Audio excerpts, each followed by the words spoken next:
क्या कोई हमें सहयोग करेगा? जब खुद मृत्यु से सब भयभीत हैं, तो इनका आश्रय लेने से क्या होगा? कौन है ऐसा इस त्रिभुवन में जो मुझे बचा सके, जो मुझे इस भ्रम से मुक्त कर सके? विचार पूर्वक देखो। इसलिए सबका आश्रय छोड़ो। हजारों बार काखा गाघा पढ़कर पीएचडी पढ़ी, फिर मरे, फिर काखा गाघा से शुरू। ऐसी कोई पढ़ाई नहीं है जैसी हरि भजन है। एक बार अगर राम कृष्ण हरि बोला तो अगले जन्म में दूसरे से शुरू होगा, पहले से नहीं। आप जितनी ऊंचाई पर चढ़ जाए, हम तो कहते हैं आगे के लिए रखो ही क्यों, पूरा फाइनल करो इस बार। ये जन्म फाइनल के लिए, और ये स्वीकृति से होगा, क्रियाओं से नहीं।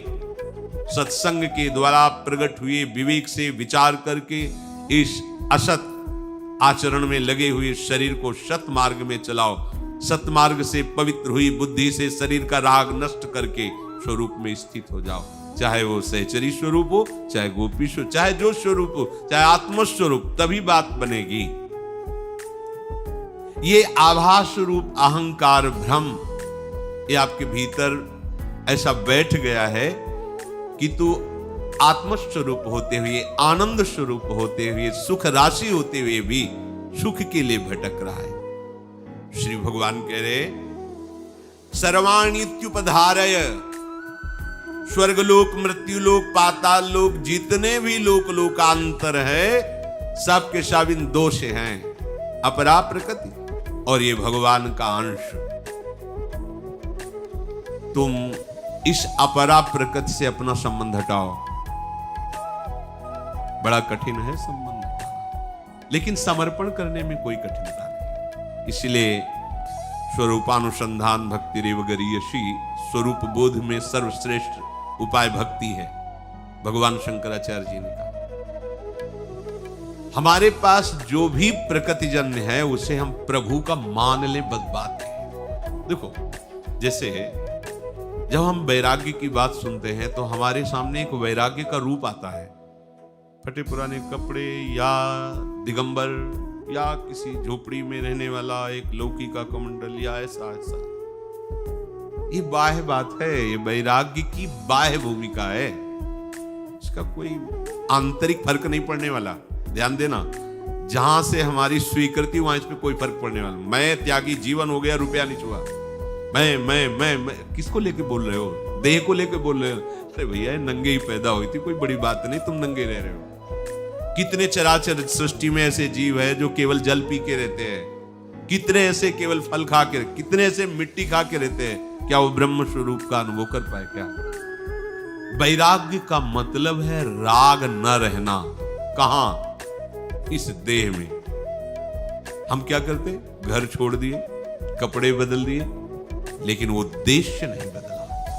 इसी शरीर के लाड़ प्यार दुलार में, इन्हीं इंद्रियों के मांगे हुए विषय भोगों में बस नाना प्रकार की बहानेबाजी हमारे अंदर जागृत हो जाती है। हमें ये करने के लिए धन चाहिए, हमें ये करने के लिए व्यवस्था चाहिए। इसी से तो आप मुक्त होने के लिए निकले थे।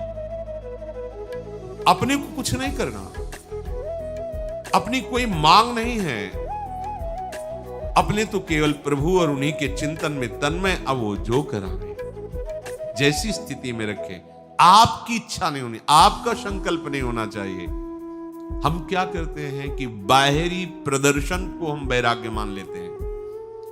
तन छाड़े मन गई रहे, दोनों ही दुख होए, बात बनेगी नहीं। तो क्या बाहरी वैराग्य सपोर्ट में नहीं है? क्या है, पर उसका फल उत्पन्न होना चाहिए, आंतरिक वैराग्य। किसी भी भोग की तुम्हें आवश्यकता नहीं है प्यारे, समझ लो। ये आप भ्रमित होकर मन और इंद्रियों में तदात्म करके इंद्रिय जन्य भ्रमात्मक भोगों को स्वीकार कर रहे हैं, इसलिए आपकी दुर्गति हो रही है। आप खुद सुख राशि हैं, आनंद समुद्र हैं, पानी में मीन प्यासी में सुन सुनी आवे हांसी। आप आनंद सिंधु के बीच में वास कर रहे हो, आप दुखी हो रहे हैं, कारण ये देह है। अब ये ऐसा फसाव है कि आपकी स्वीकृति का फसाव है, इसलिए कोई आशीर्वाद, कोई जादू, कोई चमत्कार, इसमें जितने चमत्कार सब प्रकृति के अंतर्गत हैं। इसलिए हमारी श्रद्धा परमात्मा के चरणों में होने चाहिए, प्रकृति के चमत्कार में नहीं। कितना बड़ा चमत्कार उसका है, क्या चमत्कार देखो ना। आप एक मिट्टी का डेला डालो, 1 मिनट में जल में घुल के खत्म हो जाएगा। पूरी पृथ्वी जल के ऊपर तैर रही है, जल के ऊपर। ये कितना चमत्कार है। तुम भजन करके क्या चमत्कार दिखा सकते हो? प्रकृति के कुछ हिस्से में, एक कोने में जरा सा कोई परिवर्तन करके दिखाओ, प्रकृति का परिवर्तन करके दिखाओ। कुछ नहीं, कुछ नहीं। ये भ्रम जो हमें कुछ तपस्या और भजन साधन से दिव्यता की तरफ बढ़ने का अवसर मिलता है, हम लोग यही खर्चा कर देते हैं। हमारी बात सिद्ध हो जाए, 4 लोगों की कामनाएं पूर्ण हो जाए, वाह वाह वाह। कहां हो कहां? आपका लक्ष्य क्या था? पूरा का पूरा स्वप्न त्याग करने का था, जगने का था। ये स्वप्न है जगत एक। उमा कहूं मैं अनुभव अपना, सत हरि भजन जगत सब सपना। जैसे सपने में एक मन के सिवा दूसरी कोई वस्तु व्यक्ति स्थान नहीं होता, पर वही मन रच देता है पूरा संसार। कभी रजोगुणी स्वप्न, कभी तमोगुणी, कभी सतोगुणी। एक मन होता, कोई दूसरा नहीं। ऐसे ही एक आप है, केवल आप। अब आपको जिसमें लेना चाहो ले लो, भक्ति में, ज्ञान में, बैरा। एक केवल आप हैं। उसी आप ने अपने आप को फैलाकर सारा जगत रूप कर दिया। मुक्त होना चाहते हो तो समेट लो। समिटे सो आशिक, फैले सो जमाना। कोई चमत्कार, सबसे बड़ा चमत्कार है आप अपने को जान गए कि नहीं जान? जान गए तो चमत्कार हो गया, नहीं जान गए तो देह भाव से विचरण करने वाला कोई चमत्कार नहीं होगा। भगवान कह रहे हैं आपने इस प्रकृति को अपना मान लिया है, इसी के संग से तुम्हारा जन्म मरण हो रहा है, दुख भोग रहे हो। पीछे अर्जुन जी से कहा था मैं तुम्हें सम्यक ज्ञान का वर्णन करके बताऊंगा, क्योंकि भगवान ही ज्ञान समुद्र है। कहां फंसे हैं हम? इसी देह को लेकर के। कितना बड़ा जंजाल है। जब लोगों से बात करते हैं तब दिखाई देता है कि बिना आधार के समुद्र में फेंक दिए गए। कोई मतलब नहीं है, न मुमुक्षुता है, न भजन है, न भगवत ज्ञान, न भक्ति, न बस केवल इंद्रिय विलासिता। तो गजब हो गया। कैसी भगवान की प्रचंड माया है। रोज का रोज आयु नष्ट होती जा रही, शरीर जाएगा और ये दूसरी योनि में जाएगा, इसको कोई चिंता नहीं नजर आ रही। ये अपनी श्वास रूपी धरोहर ऐसे व्यर्थ में खर्चा कर रहा है। बड़ा विचित्र भगवान का एक खेल। समझ जाओ, आप लोग तो बड़े भाग्यशाली हैं।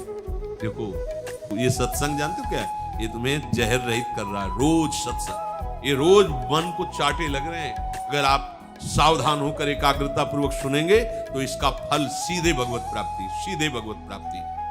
आप एकांतिक साधन करने वाला और सत्संग सुनने वाला दोनों को आप तो अंतर दिखाई देगा। एक में सद्गुणों की भीड़ होगी और एक में अहम का स्फुरण होगा। जो अहम निंदा स्तुति में परिवर्तित हो जाएगा और एक गंभीर, शांत और समस्त बचाव पक्ष से युक्त होगा, अपने भजन के बचाव पक्ष से युक्त होगा। भगवान कह रहे तुम इसमें फंस गए हो। देखो, भोजन पाना प्राणों का पोषण करना है। इसको जिस समय जो पाना है वही पाना है। अगर थाल सामने आ गई हो, आप बिल्कुल कवल तोड़ने वाले हैं और उसको अंदर नहीं जाना, ऐसी परिस्थिति आ जाएगी कि ऐसे छोड़ दोगे, भाग पड़ोगे। वो अगर भोग आपको मिलना है तो आप आंख मूंद के ऐसे बैठ जाओ और जिस घड़ी में आपके मुख से पेट में जाना है वो दूसरा खवा देगा, जबरदस्ती खवा देगा। आप विधान को नहीं जानते हो, इसलिए हाय हाय करके मारे घूम रहे हो। प्रभु के विधान को जान जाओ और उनके भजन में लग जाओ, मस्त हो जाओगे। ये सबको लगता है कि बिना किए कुछ मिल जाएगा। हाँ, पूरी सृष्टि तुमने की है ना, बिना किए ये सब रच गया है। कितने मिनट लगे हैं? इसे कहते हैं निमिष। ये निमिष मात्र में अनंत ब्रह्मांडों का सृजन। जीवन नष्ट किए दे रहे हो विषय प्रपंच में भगवत विमुख होकर के। हम कह रहे भगवत आश्रित होकर नाम जप करते हुए सारा व्यवहार क्यों नहीं करते? पछताओगे। बहुत हानि की बात है। ऐसे समुद्र में फेंक दिए गए जहां कोई आधार नहीं है और तैरना आता नहीं है। बड़े बड़े मगरमच्छ एक झटके में ली जाने वाले हैं। बड़ा भय लगता है जब विचार करो। प्रहलाद जी सामने भगवान के खड़े हैं। भगवान कह रहे हैं वर मांगो। उन्होंने पहले तो यही कहा कि प्रभु हम कोई व्यापारी नहीं है, यहाँ भाई कार्य सिद्धि तो आप हमारे, वो प्रेमी नहीं होता। बस हमें अगर वरदान देना है तो यही दीजिए कि हमारे हृदय में मांगने की कोई इच्छा ही हो। मुस्कुरा दिए भगवान। फिर प्रहलाद जी कह रहे प्रभु मुझे आपकी इस दुरंत माया से कोई भय नहीं, क्योंकि मैं आपके भक्तों का संग करके, आपका चरणोदक पीकर और आपके नाम के प्रभाव से इस माया से पार, मुझे इसका भय नहीं। पर मैं देख रहा हूं इन प्राणियों को पिसते हुए, प्रभु इनका उद्धार कर दे। नरसिंह भगवान ने कहा, कोई चाह ही नहीं रहा अपना उद्धार, तो हम क्या करें? कोई चाहे तो आप किसी को, कोई एक भी नहीं तैयार हुआ बैकुंठनाथ के बैकुंठ धाम जाने के लिए, कोई नहीं तैयार। आखिरी में देखा गांव के बाहर सुकरी थी, उससे कहा कि भगवान, तो कहा ये मिले गए वहां बैकुंठ, बोलने नहीं चल रहा है। जो जहां है वो इतना सुख मान रहा है कि इससे बढ़कर कोई नाली का कीड़ा नाली में अमृत कुंड जैसा अनुभव। ये विचित्र भगवान की आकर्षणमयी माया है।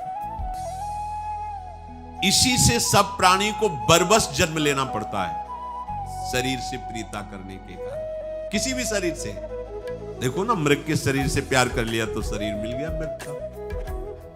इसीलिए ना काहो से दोस्ती और ना काहो से बैर, क्योंकि कोई है ही नहीं, एक प्रभु है, बस इसी भाव में रहो। अहम कृष्णस्य जगतः प्रभवः प्रलयस्तथा। सारे जगत में जितनी भी चैतन्यता है, भगवान कह रहे मेरे से है। देखो कैसे भजन अनन्य होता है, जहां कहीं तुम्हें चैतन्यता, अरे प्रभु ये ना, ये वृक्ष बहुत सुंदर, कोमल कोमल पत्ते पुष्पों से पल्लवित, भगवान है ना, इसीलिए ऐसा। ये आदमी बड़ा सुंदर है, बड़ा बुद्धिमान, बड़ा भगवान है ना अंदर, इसलिए भगवान अंतर ध्यान हो जाए तो अब ये 2 कौड़ी हो जाए, बेकार जीवन। सब जगह यही अनन्य भजन करने के लिए बात पकड़ो। केवल माला चलाना अनन्य भजन नहीं है। आप माला चला रहे हैं, अंदर से देह भाव है, कर्ता भोक्ता भाव है, राग द्वेष कर रहे हो, तो भजन करना कठिन, करके बचाना कठिन, बचा के पचाना कठिन। जिसका पच जाता है वही सिद्ध होता है। हम राग द्वेष में भजन खोते रहते हैं। हे पकड़ो बात, मेरे प्रभु का ही सब कुछ विलास। जहां कुछ दिखाई दे रहा है चैतन्य, चीटी चल रही, मेरे प्रभु की पावर से, प्रभु है इसलिए चल रही है। प्रभु अंतर ध्यान हो, खत्म हो जाए। हे अर्जुन, मात्र संपूर्ण जगत में मैं ही स्फुरित हो रहा। पकड़ो बात, पकड़ो। भगवान कह रहे मैं तुम्हें सम्यक ज्ञान प्रदान करूंगा। आपको नहीं दिखाई दे रहा तो मानने में क्या जाता है? गुरुजनों की बात मानी जाती है। सबके गुरुओं के गुरु भगवान कह रहे मैं ही सब रूप, मानो ना।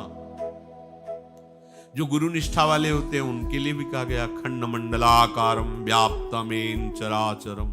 अपने गुरुदेव को देखो, कोई भी वस्तु व्यक्ति स्थान खाली नहीं जाना चाहिए, सब में अपने गुरुदेव को देखो। अखंड मंडलाकारम व्याप्तमेन चराचरम तत्पदम दर्शितम मेन तस्मै श्री गुरुवे नमः।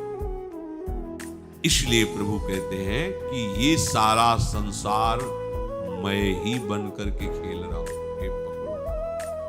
प्रभवः, मेरे से ही प्रकट, अर्थात मैं ही इन सब रूपों में। ये साधन की परिपक्वता मानी जाती है। ये प्रेम रस तो इसके ऊपर है, वासुदेवाश्वरम स्थिति के ऊपर प्रेम रस वृंदावन का है। ये साधन की परिपक्वता है। जब तक ये स्थिति नहीं आएगी तब तक आप देह भाव में ही विचर रहे हैं। ये हर मार्ग के उपासक के अंदर आती है, चाहे ज्ञान का हो, योग का हो, भक्ति का हो, किसी भी मार्ग का, ये स्थिति आए बिना वो आगे नहीं बढ़ती। ये ही स्थिति पक्काई है, ये कसौटी है। जगत में एक भी वस्तु व्यक्ति स्थान बचने न पावे, सब में अपने भगवान की भावना करनी है, सब में। देखो गोस्वामी जी, सिय राम में सब जग जानी, करहूं प्रणाम जोरी जुग पानी। दोनों हाथ जोड़कर हम पूरे जगत के जड़ चैतन्य को प्रणाम करते हैं, क्योंकि मेरे सिया राम ही ये सब बने हुए हैं। बस ये अनुभूति के बिना सब साधना थोथी हो जाती है। प्रभु कह रहे मैं ही सब रूपों में स्फुरित हो रहा हूं। कई बार हमने आपको बताया, नामदेव जी भगवान से वार्ता करते थे, भगवान के साथ खेलते थे, पर अभी पक्काई नहीं आई थी। एक दिन कई संत महात्मा ऐसे बैठे हुए थे, गोरा कुम्हार के, बड़े ऊंची कोटि के महात्मा महाराष्ट्र के सब थे। कहने को तो केवल अलग अलग नाम, अलग अलग क्रियाएं थी। भगवत स्वरूप ऊंची स्थिति के महापुरुष। चोखा मेला जी, गोरा कुमार, ऐसे बड़े बड़े संत, एक से एक महापुरुष हुए, एकनाथ जी, ज्ञानदेव जी। महाराष्ट्र तो भगवत प्रेमी महात्माओं की बड़ी पावन भूमि है। तो एक दिन खेल खेल में जो मटकी थापी जाती है, वो चाटी लेकर ऐसे, जनाबाई नाम, क्या नाम उनका, मुक्ताबाई, मुक्ताबाई जी ऐसे, तो संत मुस्कुरा देते हैं। गोरा कुमार जी इनका, ये क्या कर रहे हो? वो देख रहे हैं कौन सी मटकी कच्ची है, कौन सी पक्की है। जब नामदेव जी कुमार बिगड़, ये क्या है? ऐसा ऐसा बोले, काका ये मटकी कच्ची है। कच्चाई साधुता में क्या है? किसी भी तरह की किसी प्रक्रिया में तुम्हारे हृदय में अशांति नहीं होनी चाहिए, तुम्हारी हृदय की वृत्ति में हलचल नहीं पैदा होना चाहिए, शांत वृत्ति होनी चाहिए। अगर आप कहीं आवेश में आ जाते हैं, क्रोध में आ जाते हैं, प्रक्रिया, तो अभी कच्चापन है। अगर सामने अपने प्रभु को देखेंगे तो कुछ नहीं होने वाला, सामने व्यक्ति को देखेंगे तो जरूर गुस्सा आ जाएगा या जरूर राग हो जाएगा। स्तुति में राग हो जाएगा और निंदा में गुस्सा आ जाएगा, द्वेष हो जाएगा। सब संत हंस दिए, बोले हाँ तुमने ठीक कहा कच्चा है। सीधे गए विट्ठल भगवान के पास और कहा, प्रभु संतों ने कहा कि ऐसा ऐसा कच्चा, तो कच्चा? बोले हाँ कच्चे तो हूं। बोले प्रभु सबकी सच्चाई और पकाई इसी बात में होती कि आप मिल जाएं। जब आप हम भगवत साक्षात्कार हो गए, आपसे बात कर रहे हैं, तो कचाई क्या है? बोले बिना गुरुदेव की कृपा के बात तुम्हारे समझ में नहीं आएगी। तो बोले प्रभु हम कहाँ गुरु का चयन करें? बचपन से तो आपके ही सानिध्य में रहे, आप ही हमारे परम गुरु। बोले फिर भी आपको गुरु जो इस जंगल में एक शिव का मंदिर, वहां एक महात्मा पड़े हुआ विशोबा खेचर जी महाराज, वहां भगवान शंकर के वो जो शिव विग्रह लिंग, उस पे पैर रखे हुए, टेहरी में सर रखे हुए ऐसे ये गए कि भगवान ने कहा इनको गुरु बनाना है। क्रियाओं से किसी महापुरुष को आप पहचान नहीं सकते, उसकी क्रिया से अनुमान नहीं लगा सकते। आपकी जितनी स्थिति आप उतना ही पहचान पाएंगे। अगर किसी संत को कोई पहचान सकता है तो भगवान या उसी स्थिति का संत, दूसरा नहीं पहचान सकता, क्योंकि वो अंदर की स्थिति होती है। ना वो बातों से जाना जा सकता है और ना वो क्रियाओं से जाना जा सकता है, क्योंकि वो जितनी भी ये क्रियाएं बातें सब प्राकृतिक है। और वो चिदानंद स्थिति में तो प्राकृतिक आंख वाला, प्राकृतिक वाणी से, प्राकृतिक क्रियाओं से उस अप्राकृत स्थिति को कैसे पहचान सकता है? अब इनकी अपनी स्थिति, उन्होंने कहा आप तो बड़ा गलत कर रहे हैं, शंकर जी के ऊपर पैर रखे हैं, तो ये ऐसा क्यों कर रहे हैं आप? तो उनका बेटा जहां शंकर जी ना हो वहां पैर रख दो। तो चरण पकड़े, वैसे जहां वो करते हर कण कण शिव स्वरूप है, वो लिंग प्रकट हो जाता ऐसे। अब उनको लगा है तो कोई महापुरुष है, भगवान ने चरणों में, महाराज भगवान ने कहा है आपको गुरु बनाने का और आप उपदेश कीजिए। बोले बस यही उपदेश है जो अभी तुमने देखा, यही उपदेश है। कोई कण ऐसा नहीं है जो भगवान ना हो, ये बात है। इसी उपदेश को स्वीकार करके उन्होंने कुत्ते में भगवान विट्ठल का साक्षात्कार किया। कण कण में भगवान का साक्षात्कार नामदेव जी को हुआ। जब कुत्ते में भगवान का साक्षात्कार हुआ तो भगवान ने कहा, देखा गुरु कृपा, मैं ही था, मुक्ताबाई के रूप में मैं ही था, तो तुम उस समय मेरे को ना देख के मंदिर में मेरे को मान के भाग के आए। आज जब गुरु कृपा हो गई तो कुत्ते में तुमने मुझे ढूंढ लिया, भूत में मुझे देख लिया। बस ये बात है, गुरु कृपा से ये बात समझ में आ जाती है कि संपूर्ण जगत भगवत स्वरूप है। प्रभवः,